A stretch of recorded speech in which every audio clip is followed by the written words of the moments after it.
guys, and welcome to a special installment here on Reasonably Tactical.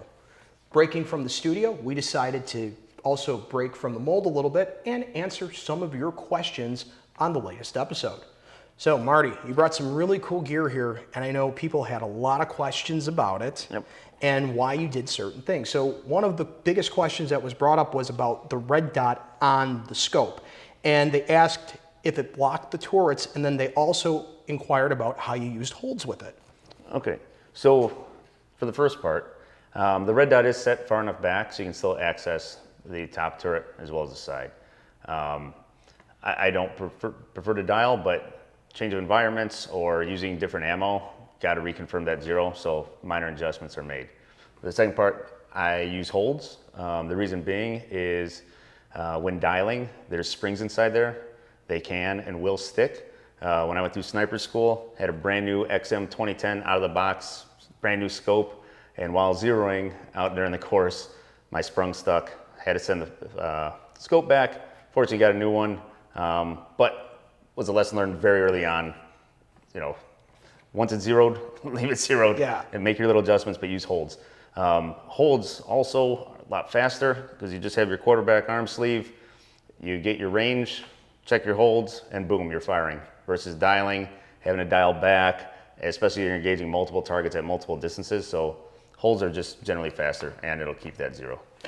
There you go. So that answers that question. Now, the next one was an interesting one, and I know you and I discussed this one off to the side too. So it was about using a larger pistol light for contact shots, or, you know, as we talk about certain guns having the standoff feature where, you know, you could fire it against the body, so to speak. So I'm going to let you drive a little further on this one. So with this one, I scratched my head a little bit. Because I've carried a Glock 19 since 2010 with no lights on it and never had an issue. Even as far as back in 2013, I was doing a shooting course with Shrek from SOB Tactical, and everything was concealed. So we're shooting out of messenger bags and stuff like that. And, you know, we would get a single shot, there'd be a malfunction, but it wasn't because of contact on the front of the material. It was not enough room for it to fully cycle back. That makes sense. And also the cartridge couldn't fully eject because it's enclosed. So you get 1, maybe 2 shots off, but then brass would get stuck in there. So it had nothing to do with pressing on the front. It was more the cycling and the ejection that caused the malfunction. So, you know, could a standoff thing occur? I'm not going to say no. I mean, anything can happen. You know, it's a mechanical system. However, it's probably very, very unlikely that'll happen, but still possible. And we got to remember too, like we're talking Glock 19, it was adopted as a concealable pistol. It was not meant to be a full-size combat pistol, even though it was used as it.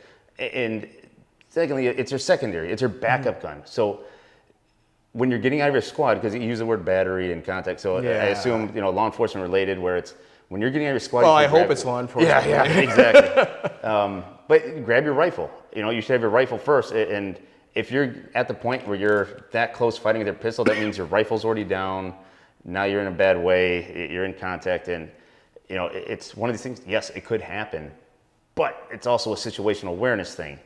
You know, before you get into that tussle, you know, maybe wait for backup. You know, or avoid the contact altogether. You know, if this is a everyday carry thing and it's not law enforcement involved. But one thing we forget too is before you're going to pistol, it might be safer to actually keep your pistol holster sometimes.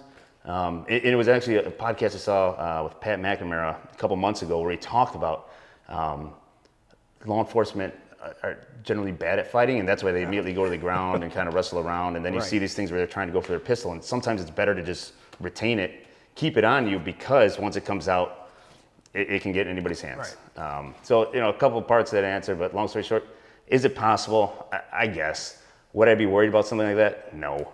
But if end of the day, if your organization, agency, department, office is telling you, hey, this is the pistol light you need to use because of X, hey, that's what they're telling you to do, do it. But just be aware that because of X could be somebody heard from a buddy, from a buddy, from a buddy, or they saw an internet video of this one time this thing happening, or even worse, they saw some Hollywood TV show, movie where this happened, and that's, come on guys, let's stick to realisms and high probability stuff versus that 1 in a million chance. Well, I hope that answers your questions, guys. And you know what? Keep on sending the questions down in the comment section. Don't forget to subscribe. And if you'd like to see us cover certain topics, just go ahead and leave us a comment. Hit us up on Facebook. Thanks, guys. Have a good Appreciate it.